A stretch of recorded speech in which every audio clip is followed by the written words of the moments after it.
одоо мэдээлэл урсгал гэдэг зүйл дээр бид бүхэн бас анхаарах хэрэгтэй байх.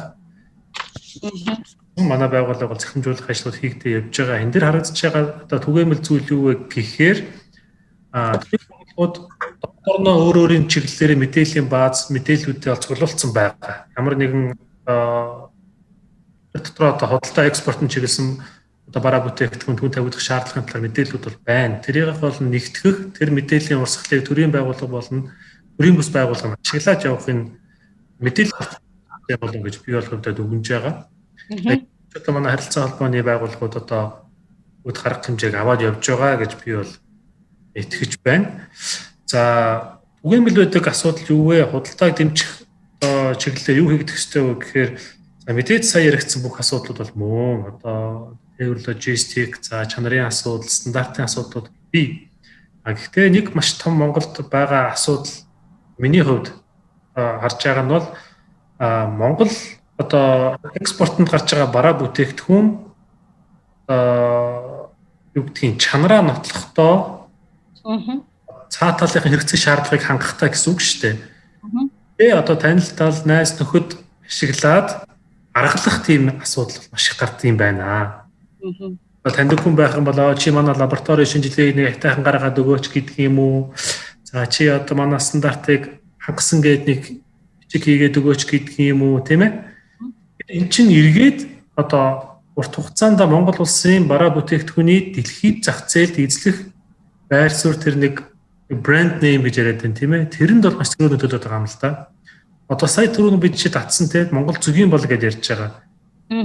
Экспортлох гарцын тавиад өглөө, хөгжүүлэлтийг хийгээд өглөө. Тэгэхэд Европын холбоонд худалдаж авахаа болчихно гэдэг чинь нэг юм хэлээд байгаа байхгүй юу? Яг гэхээр дээж явуулахдаа бид нар нэг сайн дээжээ явуулцдаг. Яг бараа бүтээгдэхүүн нийлүүлэхдээ одоо фейк юм явуулцдаг. Хурамч юм гэдэг юм уу?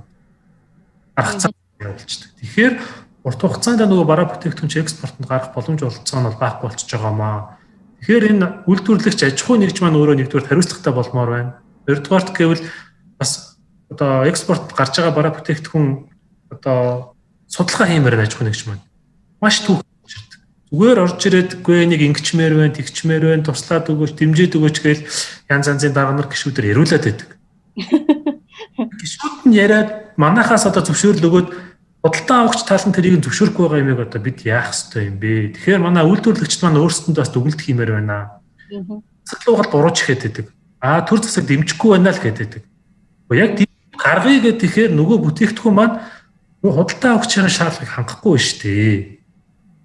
Нөгөө лабораторийн шинжилгээгээр нь нөгөө буруу зураг юм гараад ирж штэ. Нөгөө л мах тийм ээ.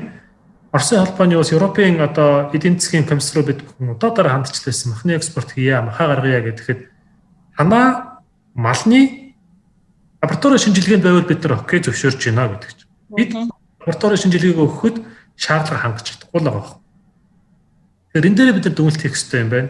Энэ дээрээ бид нар хөрөнгө оруулалтаа хийх хэрэгтэй юм байна. Энэ дээрээ бид нар төрийн байгууллага маань төрийн бус байгууллагатайгаа хамтран ажиллах хэрэгтэй юм байна гэдэг юм байр суурьтай байгаамаа. Тэгэхээр төрийн байгууллагууд бол яг аяндаа ингээд Mongolia гэдэг юм платформ руу гараад ирэхээр үйл ажиллагаа нь уялдаад явнаа. Энэ бол цаг хугацааны асуудал.